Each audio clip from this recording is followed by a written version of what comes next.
نحمده ونصلي ونسلم على رسوله الكريم أما بعد فأعوذ بالله من الشيطان الرجيم بسم الله الرحمن الرحيم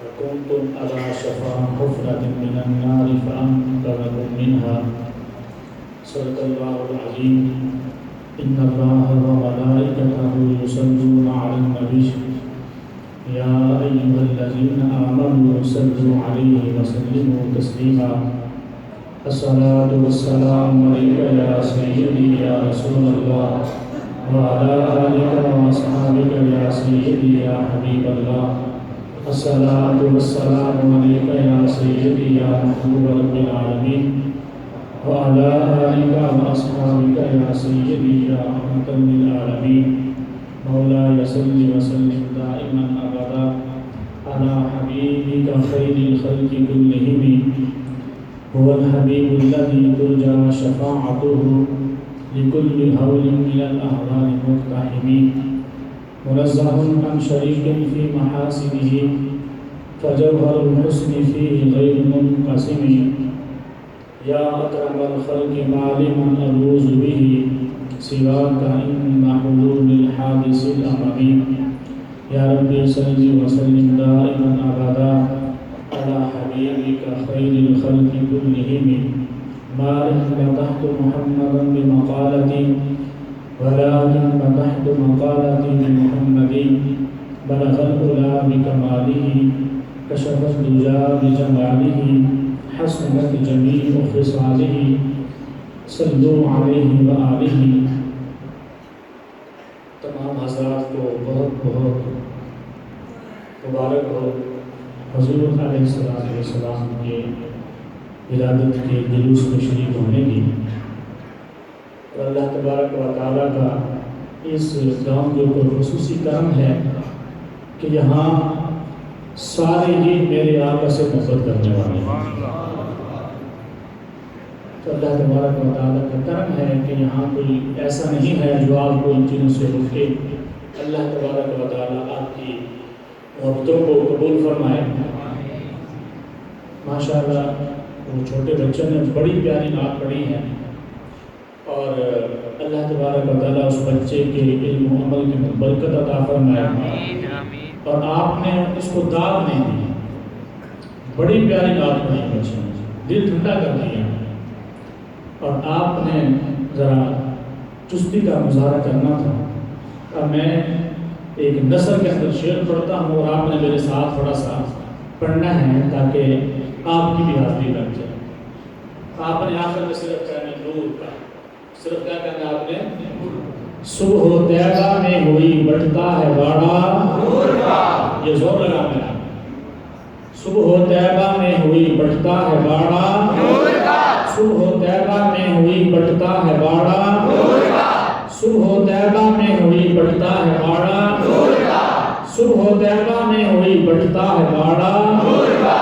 جو گدا دیکھو لیے جاتا ہے توڑا نور کا. جو گدا دیکھو لیے جاتا ہے توڑا نور کا. نور کی سرکار ہے کیا اس میں توڑا نور کا. نور کی سرکار ہے کیا اس میں توڑا نور کا. ناریوں کا دور تھا دل جل رہا تھا میرے آقا آئے ہر طرف آگ ہی آگ تھی. ناریوں کا دور تھا دل جل رہا تھا. تم کو دیکھا ہو گیا ٹھنڈا کلیجا. تم کو دیکھا ہو گیا ٹھنڈا کلیجا. جو گدا پہ دیکھو لیے جاتا ہے توڑا. نور کی سرکار ہے کیا اس میں توڑا. تو تیری نسل پاک میں ہے بچہ بچہ. تو ہے عین نور تیرا سب گھرانہ. تو ہے عین نور تیرا سب گھرانہ. اور چاند جھک جاتا جدھر انگلی اٹھاتے مہد میں کیا ہی چلتا تھا اشاروں پر کھلونا.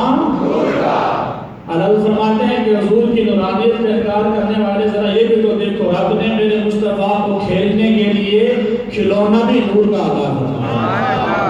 چاند جھک جاتا جدھر انگلی اٹھاتے بعد میں کیا ہی چلتا تھا اشاروں پر کھلونا، کیا ہی چلتا تھا اشاروں پر کھلونا، صبح طیبہ میں ہوئی بٹتا ہے باڑا نور۔ حمد و ثنا کے بعد نہایت ہی معزز مقتدر علماء کرام، معزز سامعین ذی وقار اور موری شریف کی میلاد کمیٹی کے ممبران، آپ سب نے بڑی ہی محنت سے جلوس کے اندر شرکت کی اور عوام نے، اہل سنت نے بڑا ہی تعاون کیا، میلاد کمیٹی کے ساتھ علماء کے ساتھ بڑی عزت افزائی کی، بڑی عزت دی۔ ہم اس نبی کا میلاد مناتے ہیں کہ جس کے صدقے اللہ نے ہمیں عزتیں عطا فرمائی۔ ہمیں عزت ملی کس کے صدقے ہے؟ حضور کے صدقے ملی ہے۔ پہلے انسانیت کی قدر ہی کوئی نہیں تھی، جا رہا ہے راہ جا میں کسی نے مار دیا، پرواہ کوئی کسی نے پوچھا ہی نہیں ہے، کسی چودھری نے غریب کو مار دیا، پوچھنے والا ہے کوئی نہیں تھا، اور اگر کسی غریب نے کے ہاتھوں پہ بڑا مارا گیا تو غریب کے خاندان کو اس کے بدلے میں کئی مار دیے جاتے۔ تو اللہ تبارک و تعالیٰ نے جب میرے محبوب کو بھیجا تو اللہ تبارک و تعالیٰ نے انسانوں کی سانپ کی قیمت برابر فرمائی، سب کو برابر اللہ تبارک و تعالیٰ نے عزت عطا فرمائی، اور پھر جو جتنا میرے آقا کے قریب ہوتا گیا اللہ اس کو اتنی ہی زیادہ رزقوں سے نوازتا گیا۔ اور آپ نے علماء کرام کو عزت دی، ان کو جلوس میں آگے آگے رکھا، اور یہاں پر بھی آپ نے مسجد کے اندر ان کو آگے بٹھایا، اور پھر آپ سب بیٹھے ہیں اور حضور کا ذکر خیر سننے کے لیے کچھ نہ چیز کو یہاں پر ممبر پر بٹھا دیا، تو یہ سب میرے آقا علیہ السلام کے ساتھ محبت کرنے کا نتیجہ ہے۔ جتنا حضور کے قریب بندہ ہوتا جائے گا اللہ اس کو اتنی ہی زیادہ برکتیں عطا فرمائے گا، اللہ اس کو اتنی ہی زیادہ برکتیں۔ تو میرے آقا صلی اللہ علیہ وسلم کی وجہ سے ہمیں برکتیں ملی ہیں۔ ایک قرآن پاک کی آیت سے میں صرف یہی ثابت کر کے آگے چلا جاؤں گا کہ ہم حضور کا میلاد منا رہے ہیں، تو حضور کا میلاد منانا یہ کوئی بدعت، کوئی شرک نہیں ہے۔ نبی کے ولادت پر خوشی منانا یہ میرے رب کا حکم بھی ہے اور انبیاء کی سنت بھی ہے۔ قرآن پاک میں اللہ تبارک و تعالی حضرت عیسیٰ علیہ السلام کا ذکر فرماتا ہے۔ جب عیسیٰ علیہ السلام پیدا ہوئے تو اللہ تبارک و تعالی نے فرمایا، اسی وقت عیسیٰ علیہ السلام بولے والسلام علی یوم ولدت ویوم اموت ویوم ابعث حیا، کہ جس دن میں پیدا ہوا اس دن بھی مجھ پر سلام ہو، اور جس دن میں دنیا سے جاؤں گا اس دن بھی مجھ پر سلام ہو، اور جس دن میں قیامت کے دن قبر سے اٹھایا جاؤں گا اس دن پر بھی میرے اس دن پر بھی سلام ہو۔ یوم ولدت، اب عیسیٰ علیہ السلام کہہ رہے ہیں جس دن میں پیدا ہوا میرے اس پیدا ہونے والے دن پر بھی کیا ہو؟ سلام ہو۔ آپ نے اپنے ہی پیدائش کے دن پر کیا بھیجا؟ سلام بھیجا، اور اسی کو کیا کہتے ہیں؟ میلاد کہتے ہیں۔ جس دن عیسیٰ علیہ السلام پیدا ہوئے رب کا قرآن کہہ رہا ہے کہ عیسیٰ پر سلام ہو، اور عیسیٰ خود اپنی زبان سے کہہ رہے ہیں اس دن پر سلام ہو جس دن میں پیدا ہوا۔ جس دن عیسیٰ علیہ السلام پیدا ہوئے ہیں اس دن پر تو سلام ہو، جس دن عیسیٰ کے بھی نبی پیدا ہوئے اس دن پر کتنے سلام نازل ہوئے۔ اسی لیے تو میرے اعلیٰ فرماتے ہیں جس سہانی گھڑی چمکا، جس سہانی گھڑی چمکا طیبہ کا چاند، اس دل افروز ساعت پہ لاکھوں سلام۔ تو ہم جو کچھ بھی ہیں یہ سب آقا علیہ السلام کے وسیلے سے ہی ہیں، اور ہم جس نبی کا میلاد منا رہے ہیں اس نبی نے ہی ہمیں عزتیں دی۔ حضرت ایک اور حدیث بات اسی موضوع پر کہ جس دن میرے آقا تشریف لائے وہ دن سب سے افضل ہے۔ جمعے کا دن ہفتے کے دنوں میں سے سب سے افضل ہے، یہ سب کو پتا ہے کہ جمعے کا دن سب سے افضل ہے۔ یہ افضل کیسے ہے کہ میرے آقا نے فرمایا خیر یوم طلعت علیہ الشمس یوم الجمعہ، میرے آقا فرماتے ہیں ہفتے کے دنوں میں سے سب سے افضل دن وہ دن ہے جو جمعے کا دن ہے۔ جمعے کا دن ہفتے میں سب سے افضل ہے، اور وجہ پتہ ہے اس عورت کی افضلیت کیوں ملی؟ فیہ خلق آدم، میرے آقا فرماتے ہیں اس دن کو فضیلت اس لیے ملی ہے کہ اس دن اللہ تبارک و تعالیٰ نے آدم علیہ السلام کو پیدا فرمایا۔ اس کو پیدا فرمایا تو جس دن آدم علیہ السلام پیدا ہوئے اس دن کے بارے میں میرے آقا فرما رہے ہیں کہ وہ دن افضل ہے. تو جس دن میرے آقا تشریف لائے ہیں اس دن کی افضلتوں کا کیا حال ہوگا؟ تو وہ سب سے افضل ہے. شاید محقق فرماتے ہیں قرآن پاک کے اندر ہے اِنَّا أَنزَلْنَاهُ فِي لَيْلَةِ الْقَدْرِ، سارے سال کی راتوں میں سے افضل رات لیلۃ القدر ہے. لیکن فرماتے ہیں کہ لیلۃ القدر سے بھی افضل وہ رات ہے جس رات میرے آقا تشریف لائے، جس رات میرے آقا صلی اللہ علیہ وسلم تشریف لائے. تو جب اس رات کے اندر افضلیت ہے لیلۃ القدر میں، اسی افضلیت کے لیے ہم جمع ہو جاتے ہیں تو کوئی ناجائز نہیں ہوتا. تو جس رات میرے آقا تشریف لائے وہ آقا کی آمد پر بھی ہم جمع ہو جائیں تو یہ بھی کوئی غلط کام نہیں، بلکہ یہ بھی قرآن کے ہی مفہوم سے ثابت ہو رہا ہے. اور میرے آقا صلی اللہ علیہ وسلم کی شان کے اندر زہری صاحب نے بڑے اچھا کلام کیا، جس کا خلاصہ یہ ہے کہ بھی ہمیں جو کچھ بھی ملا ہے کس کے صدقے ملا؟ حضور علیہ السلام کے صدقے. ہمیں یہ جان ملی ہے تو کس کے صدقے؟ حضور کے صدقے. ہمیں اسلام ملا ہے تو کس کے صدقے؟ حضور کے صدقے. ان کی ایک لمبی چوڑی نظم ہے، میں وہ مختصر انداز کے ساتھ آپ کے سامنے پڑھتا ہوں. پنجابی کی نظم ہے. فرماتے ہیں فلک خوبصورت سجایا نہ ہوندا، فلک خوبصورت سجایا نہ ہوندا، کسے شہد ابھی اتھے سایہ نہ ہوندا، نہ اے عرش کرسی نہ اے چند تارے، شب و روز دے اے نہ ہندے نظارے، شب و روز دے اے نہ ہندے نظارے، نہ جن و بشر تے نہ کوئی پرندہ، حیاتی نہ ماتی نہ مویا نہ زندہ، نہ ہونا کے قصے نہ آدم نہ حوا، یعقوب یونس نہ یوسف زلیخا، نہ تختہ تے تاجاں دے سلطان ہندے، محلہ دے والی نہ دربان ہندے، نہ ملتی کسے تو کبھی زندگانی، ہوائے نہ ہندی نہ ہندائے پانی، نہ عرش و فرش تے نہ خاکی نہ نوری، زمانے تے کچھ بھی نہ ہندا ظہوری، کسے چیز دا اتھے سایہ نہ ہندا، جے رب نے محمد جے رب نے محمد. تو یہ کہہ رہے ہیں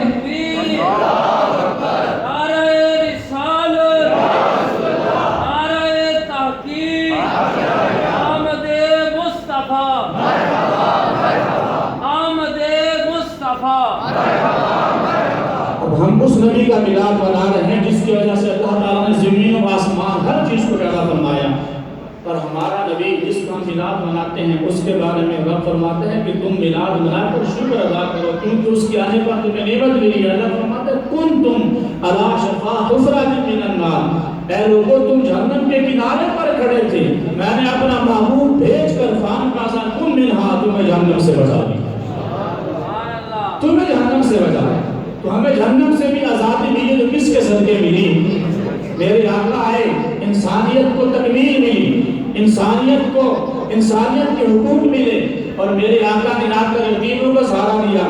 یتیموں کو پوچھنے والا کوئی نہیں تھا، باپ مر گیا، چچا نے یتیم بھتیجے کو گھر سے نکال دیا، اس کی جائیداد پر قبضہ کر لیا. اور پھر میرے آقا نے فرمایا انا لکافل الیتیم کہاتین یوم القیامہ، فرمایا جو یتیم کی پرورش کرے گا میں اور وہ قیامت کے دن ایسے ہی بیٹھے ہوں گے.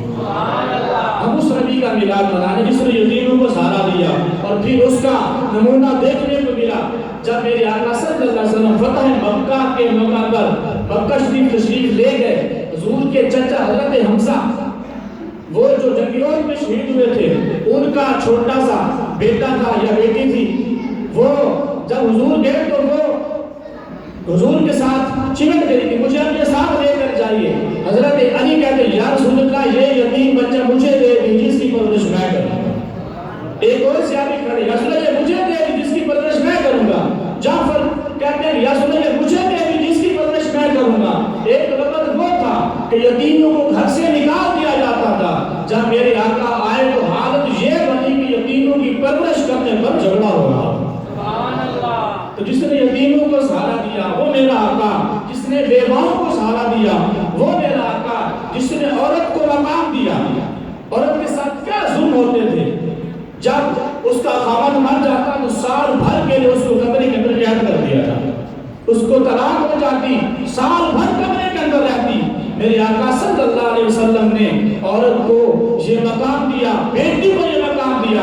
بیٹیوں کو لوگ پسند نہیں کرتے تھے، پیدا ہوتی زندگی برباد کر دیتے تھے۔ میرے آقا نے بیٹی کی عظمت بیان فرمائی، فرمایا جو بندہ ایک بیٹی ہو، دو ہو یا تین، جتنی بھی بیٹی ہیں، شریعت کے مطابق ان کی پرورش کرے اور پرورش کرنے کے بعد ان کو گھر سے رخصت کر دے۔ جب رخصت کر دیا آگے وہ جانے، اس کا خاوند جانے، اس نے شریعت کے مطابق پرورش کی اور پرورش کر کے گھر سے الوداع کر دیا، میرا اللہ اس پالنے والے باپ کو جنت عطا فرمائے۔ یہ بیٹی اس کو جنت میں نہیں جانے دے۔ تو وہ میرا آقا جس نے ہمیں عزتیں دی، ہماری بیٹی کو عزتیں دی، ہم اس نبی کا میلاد منانے والے۔ اور آج ہم اکٹھے ہوئے ہیں حضور سے محبت کا اظہار کرنے کے لیے، تو ہمیں اللہ اس پر اجر عطا فرمائے گا۔ اور کیوں نہ عطا فرمائے؟ کیونکہ جس وقت بندہ اللہ کے محبوب سے محبت کرتا ہے، ہم تو انسان ہیں، جب اللہ کے محبوب سے ایک لکڑی نے پیار کیا تو میرے آقا نے اس کو بھی نواز دیا۔ اور کتنا نوازا؟ بخاری شریف کے اندر یہ حدیث پاک موجود ہے کہ میرے آقا صلی اللہ علیہ وسلم پہلی بار جب منبر پر چڑھے، اس سے پہلے حضور صلی اللہ علیہ وسلم ایک کھجور کا تنا لکڑی تھی جو مسجد کے اندر قبلے کی دیوار کے ساتھ حضور کے ساتھ ٹیک لگا کر خطبہ ارشاد فرمایا کرتے تھے۔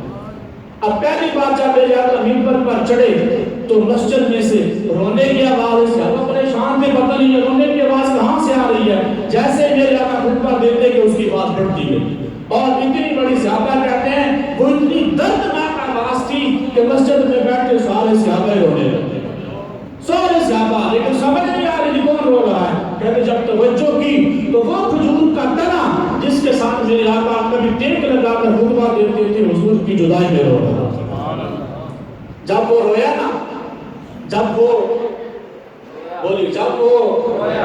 رویا ہے تو پھر میرے آقا نے کرم کیا، میرے آقا اٹھے اور جا کر میرے آقا صلی اللہ علیہ وسلم نے اس کے اوپر ہاتھ پھیرنا شروع کر دیا۔ کہتے جب اس کے اوپر ہاتھ پھیرنا شروع کیا تو اس کی ایسی ہچکیاں بن گئی جیسے بچہ رو رہا ہو، اور اس کو لاڈ کرنے والا جب اس کے پاس آتا ہے تو بچے کی ہچکیاں بن جاتی ہیں، اس کی ایسی ہچکیاں بن گئی، اور پھر میرے آقا صلی اللہ علیہ وسلم اتر کر اس کو اپنے سینے سے لگا دیا۔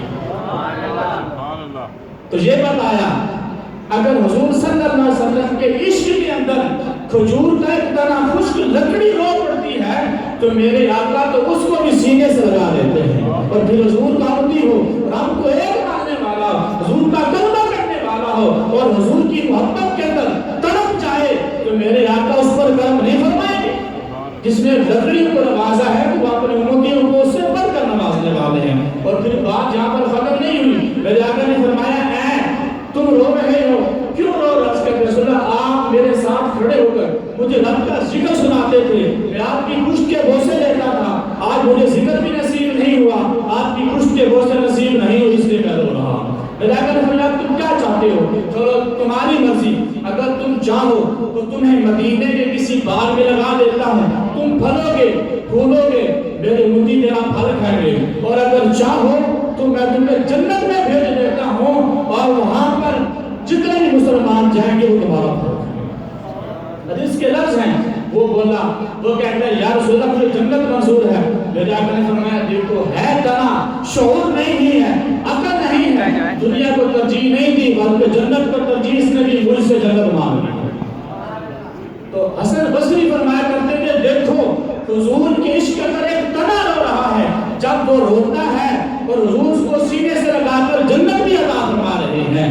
تو یہ بتا رہے ہیں اگر حضور کا تنا روئے میرے آقا سینے سے لگا کر جنت بھی دیتے ہیں۔ حضور کا امتی ہو جب حضور کی یاد میں روئے گا میرے آقا کرم بھی فرمائیں گے، جنت بھی عطا فرمائیں گے۔ آج ہم اکٹھے ہوئے ہیں تو حضور صلی اللہ علیہ وسلم سے محبت کا اظہار کرنے کے لیے جب ایک تنے نے، کھجور کے خشک تنے نے حضور کے ساتھ محبت کی تو میرے آقا نے اس کو بھی خالی نہیں بھیجا، اس کو بھی خالی نہیں لگایا، جنت عطا فرمائی۔ پھر جب ہم حضور سے محبت کا اظہار کرتے ہیں تو میرے آقا ہم پر بھی کرم فرمائیں گے۔ وقت تھوڑا رہ گیا ہے، تقریر میں سے جو 8 منٹ باقی ہیں، اب جو محبت کی باتیں ہیں وہ آپ سنتے رہتے ہیں، میں نے بھی کر دی ہیں اور راستے میں آپ سنتے آئے ہیں، راما صاحب بھی فرما رہے تھے محبت کی باتیں ہوتی رہیں گی لیکن ہم نے محبت کے ساتھ ساتھ کچھ عمل بھی کرنا ہے۔ اب غور طلب بات یہ ہے، میرے آقا صلی اللہ علیہ وسلم آئے، حضور کے آنے پر ہمیں کیا نصیب ہوئی؟ خوشی نصیب ہوئی۔ آپ سب خوش ہیں، حضور کی شریف لائے، حضور نے ہمیں کیا دی؟ خوشی دی۔ حضور نے ہمیں ایمان دیا، ہم ایمان پر بھی خوش ہوئے۔ حضور آئے، میرے آقا صلی اللہ علیہ وسلم تشریف لائے، حضور کے آنے پر ہمیں خوشی ملی۔ اب ہمیں یہ سوچنا چاہیے کیا ہم نے کبھی کوئی ایسا کام کیا جس کی وجہ سے میرے آقا کو خوشی ہوئی؟ حضور نے ہمیں لمحہ لمحہ خوشی دی، اور ہم نے کیا کیا؟ ہم نے خوشی کا بدلہ خوشی کے ساتھ دیا۔ ہمیں سوچنا چاہیے اپنے گریبان میں کہ ہم حضور کو خوشی دے رہے ہیں یا کوئی نہ۔ آپ کہہ رہے ہیں کہ ہم حضور کو خوشی کیسے دے سکتے ہیں؟ تو میرے آقا کی خوشی اس کے اندر ہے کہ جب حضور کا امتی گھر کے اندر وضو کر کے مسجد میں آ کر نماز پڑھتا ہے نا، تو میرے آقا کا سینہ ٹھنڈا ہوتا ہے، میرے آقا کی آنکھیں ٹھنڈی ہو جاتی ہیں۔ جب وہ یتیم کے سر کے اوپر ہاتھ پھیرتا ہے نا، میرے آقا صلی اللہ علیہ وسلم خوشی سے جھوم جاتے ہیں۔ جب میرے آقا کا امتی نماز پڑھتا ہے، زکات دیتا ہے، کوئی بھی اچھا کام کرتا ہے تو میرے آقا کو خوشی نصیب ہوتی ہے۔ سنیے نا اس میں آقا فرماتے ہیں قرۃ عینی فی الصلاۃ، تم نماز پڑھتے ہو تو میری آنکھوں کو ٹھنڈ پڑ جاتی ہے۔ اب حضور کو خوشی سے ملتی ہے، اور حضور ناراض کس سے ہوتی ہے؟ صحابہ بیٹھے ہیں، ایک صحابی آئے، جب آئے انہوں نے آ کر السلام علیکم یا رسول اللہ کہا، میرے آقا نے سلام کا جواب نہیں دیا۔ اس صحابی بڑے پریشان ہو گئے، خاموش ہو کر بیٹھ گئے۔ میرے آقا جب تشریف لے کر چلے گئے تو صحابہ نے پوچھا، اس نے باقی صحابہ سے پوچھا کیا بات ہے، میرے آقا مجھ سے ناراض ہیں؟ حضور نے مجھے سلام کا جواب نہیں دیا۔ تو انہوں نے کہا سلام کا جواب اس نے نہیں دیا تو اپنے ہاتھ کی طرف دیکھ۔ جب ہاتھ کی طرف دیکھا تو ہاتھ پر سونے کی انگوٹھی پہنی ہوئی تھی۔ کیا پہنی ہوئی تھی؟ سونے کی انگوٹھی پہنی ہوئی تھی۔ تو پوچھنے لگے کیا اس وجہ سے ناراض ہیں؟ کہتے ہیں ہاں تم نے سونے کی انگوٹھی پہن رکھی ہے اور پتہ نہیں ہے کہ سونا مسلمان مرد پر حرام ہو چکا ہے، تم نے سونے کی انگوٹھی پہنی، میرے آقا تم سے ناراض ہیں۔ اب ہمیں سوچنا چاہیے۔ اب اس صحابی نے پھر کیا کیا؟ اس نے وہ سونے کی انگوٹھی اتاری اور اتار کر پھینک دی، اتار کر پھینکی۔ میرے آقا اس سے خوش ہو گئے۔ جب میرے آقا چلے گئے تو کسی نے کہا سونے کی انگوٹھی ہے جاؤ اٹھا لو، اٹھا کر گھر لے جاؤ، بیوی کو دے دینا، بیٹی کو دے دینا، کسی خالہ کو دے دینا، باجی کو دیجیے، عورتوں کے لیے حلال ہے۔ اس نے کہا کہ یہ انگوٹھی وہ ہے جس کی وجہ سے میرے آقا ناراض ہوئے تھے، اب اس انگوٹھی کو میں اپنے پاس نہیں رکھ سکتا جس کی وجہ سے میرے آقا ناراض ہوئے تھے۔ اب شریعت کی خلاف ورزی کی جائے تو میرے آقا کیا ہوتے ہیں؟ ناراض ہوتے ہیں۔ اور ہمارا یہ ماحول بن چکا ہے، جب شادی ہوتی ہے اس دلہا سونے کی انگوٹھی پہنتا ہے، اور جب آگے نہ کرنے کہتے ہیں جی کیا کریں، انہوں نے مجبور کر دیا اس سونے کی انگوٹھی، دلہن گھر میں مجبور کر دیا ہے۔ مجبوریاں نہیں ہیں، مجبوریاں بعد میں ہیں، پہلے میرے آقا کا فرمان ہے۔ اس واسطے ہمیں چاہیے کہ ہم حضور صلی اللہ علیہ وسلم کی شریعت پر عمل کریں۔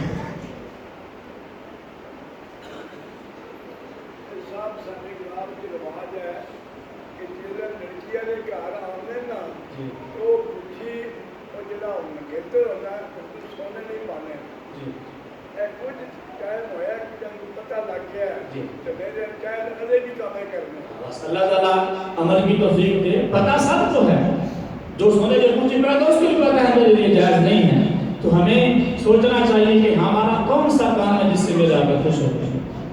تو ہمیں حضور نے اگر خوشیاں دی تو ہمیں بھی چاہیے کہ ہم ایسے کام کریں جس سے میرے آقا صلی اللہ علیہ وسلم کو کیا ملے؟ خوشی ملے۔ خوش ہوتے ہیں تو پھر خوشی بھی دیں، جیسا کرو گے ویسا بھرو گے۔ اگر خوشی دیں گے تو کل قیامت کے دن بھی میرے آقا سینے سے لگا دیکھو یہ میرا امتی آ رہا ہے، یہ دیکھو میرا امتی آ رہا ہے۔ اب انہوں نے چندہ بھی کرنا ہے تو میں نے ان کو روکا تھا کہ آپ نے جب تک تقریر ہو رہی چندہ نہیں کرنا۔ آخر میں ایک نعت پڑھوں گا، اس کو 2 شعر پڑھوں گا اور پھر آپ نے چندہ کر لینا۔ آپ میرے ساتھ مل کر جو ہے نا وہ آپ نعت پڑھیں۔ جشن سونے دے منائیے تے کمی رہتی نہیں، جشن سونے دے منائیے تے کمی رہتی نہیں، گیت سرکار دے گائے تے کمی رہتی نہیں، گیت سرکار گائے تے جشن سونے دے منائیے تے کمی رہتی نہیں، جشن سونے دے منائیے تے کمی رہتی نہیں، مالا کھا کھا کے بلال آقا دنا لیندا سی، مالا کھا کھا کے بلال آقا دنا لیندا سی، انہوں نے مارے کھا کر بھی حضور کا نام لیا، ہمیں تو مٹھائی ملتی ہے، سبحان اللہ، جب حضور کے ذکر کے لیے ہمیں بلایا جاتا ہے تو بلاتے بھی ہیں اور ہمیں مٹھائیاں بھی کھلاتے ہیں، سبحان اللہ، تو پھر بھی ہم اگر نام نہ لیں حضور کا تو یہ تو ناشکری ہوگی۔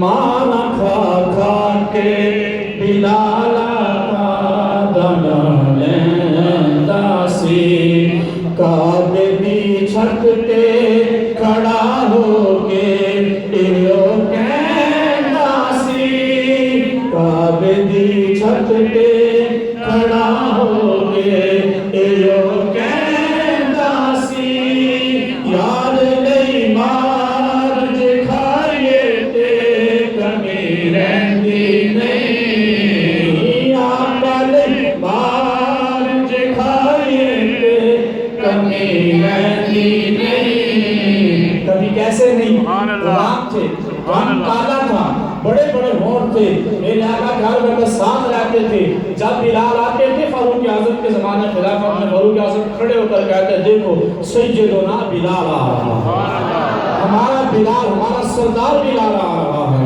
مالا کھا کھا کے بلال آقا دنا لیندا سی، کعبے دی چھت تے کھڑا ہو کے ایو کہندا سی، آقا لئی مار جے کھائیے تے کمی رہندی نہیں، گیت سرکار دے گائیے تے کمی رہندی نہیں، جشن سونے دے منائیے تے کمی رہندی نہیں، گیت سرکار دے گائیے تے کمی رہندی نہیں۔ اب یہ ایک دو محفلوں کے اعلان کرنا اس کے بعد